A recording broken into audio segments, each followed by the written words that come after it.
Listen to this podcast now on the Red Apple Podcast Network. Why is the middle class shrinking? Why are people facing an affordability crisis while marginalized individuals called informals grow in numbers? Join me as I travel the world, speaking with people living in invisibility, the leaders working to solve it, and uncovering the hard truths shaping our economy and daily reality. Download all of Red Apple Media's podcasts right now through your favorite podcast platform. Listen, all you New Yorkers. Taxi. Okay, we're looking around. This is the 77 WABC minicast. Well, let's go to Jake Novak right now. Jake, before we get to the other stuff, your reaction, Europe. This could be interesting if it turns out a big corruption scandal there. Well, you know, you got to expect that some of these countries that have been doing head-scratching things like crazy stuff with migrants and supporting terrorism. Yep. It's not all just stupid people. Some of this is encouraged by corruption at the top. Same thing and they're attempting it here in this country too through Act Blue and other types of funding.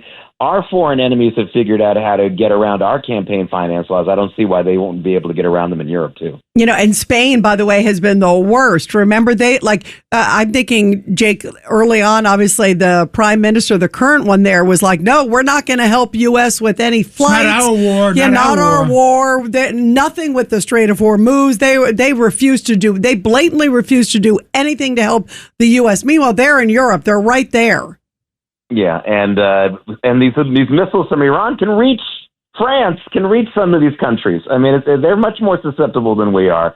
And so, to me, it's just obvious. It's not, you know, you can say it's all Trump hatred or hatred of Israel, but at the end of the day, someone's getting paid and someone's being encouraged to betray their own country. So that's as simple as that. Well, speaking of being paid, Jake, you have some interesting stuff. This is Massachusetts, you're laughing already. It's so funny. $64 million, right, was for some EV station funding. And what do they get? Zero charges. Now, remember during the 2024 election, we had that news about billions of dollars going with Pete Buttigieg, and there were only 8 chargers, and the administration tried to say that wasn't true, but it was true.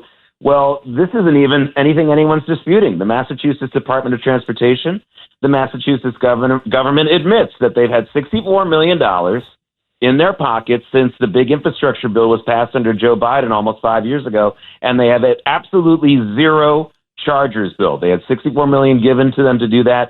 They did find 3 companies that were willing, contractors that were willing to do it. Only 2 of them have even signed the contract, by the way, even though there was a third company that wanted to do it too. And the thing that's really, really egregious is no one can say why. There's been no comment from some people in the Massachusetts government, but the few people who are commenting say, you know what, we really don't know why we can't build one charger. I can do the same thing, Jake. Yeah, Jake, the judge has an offer. I can do the same thing for $32 million.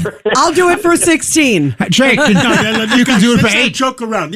You guys are joking around. This is serious stuff. Well, it's scary. Okay, let's not joke around. By the way, big money too, John. $64 million.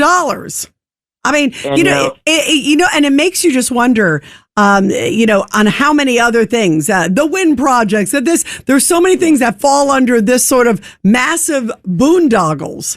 Well, and what's interesting about this is, there are a lot of accusations about the Trump administration. Oh, they're anti-environmental. They're not going to help.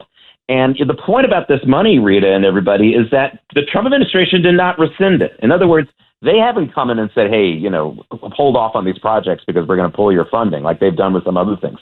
This funding has not been interfered with one penny. And why is that? Why do you think that is, Jake? That's an interesting point. Well, I think it's one of those things where the Trump administration is trying to focus on organizations that, for example, are abusing DEI rules, or like universities, like educational funding, where those universities have been anti-Semitic or anti-other people. And that's what they want to focus. In other words, if they don't have evidence of somebody using their federal money and also being discriminatory or abusive, they're going to put that a little bit further down their list of priorities. Or Jake, maybe there's too many of them that it's hard to keep track of it too. Yeah, but I mean, this is supposed to be Massachusetts, which is so liberal, and they have no interest in delivering for the people. And obviously, this were a private company sitting on tens of millions of dollars for 5 years with nothing to show for it.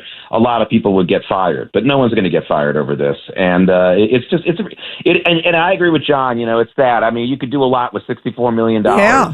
I mean, how many people could you feed? How many houses could you clean up? I mean, it's just, and no one, there's absolutely no interest in any issues. I don't have any problem debating someone who wants to help and improve the country and just has a different way to do it than I, and we can disagree about the ways to do it. But there seems to be no interest in improving things on the other side. There really doesn't. And that's a sad testament for taxpayers, big time. Jake, thank you very much. We love having you on, Jake. Thank you. Thank you, Jake. Thank you. Thank you. Thank you. Get ready, Staten Island. It's time to celebrate 5 years of Ferry Hawks baseball. The Ferry Hawks are back at SIUH Community Park this week against the Hagerstown Flying Boxcars. A 5-game series starting Wednesday with first pitch at 6:30. Thursday at 4 p.m., it's Jewish Heritage Night. Friday at 7 p.m., it's soccer night and kids glow around the bases postgame. Saturday at 6:30, it's Broadway night with postgame fireworks and Broadway rave. Sunday at 1:30, it's Military Appreciation Day and the kids run around the bases. Visit ferryhawks.com now to lock in your seats.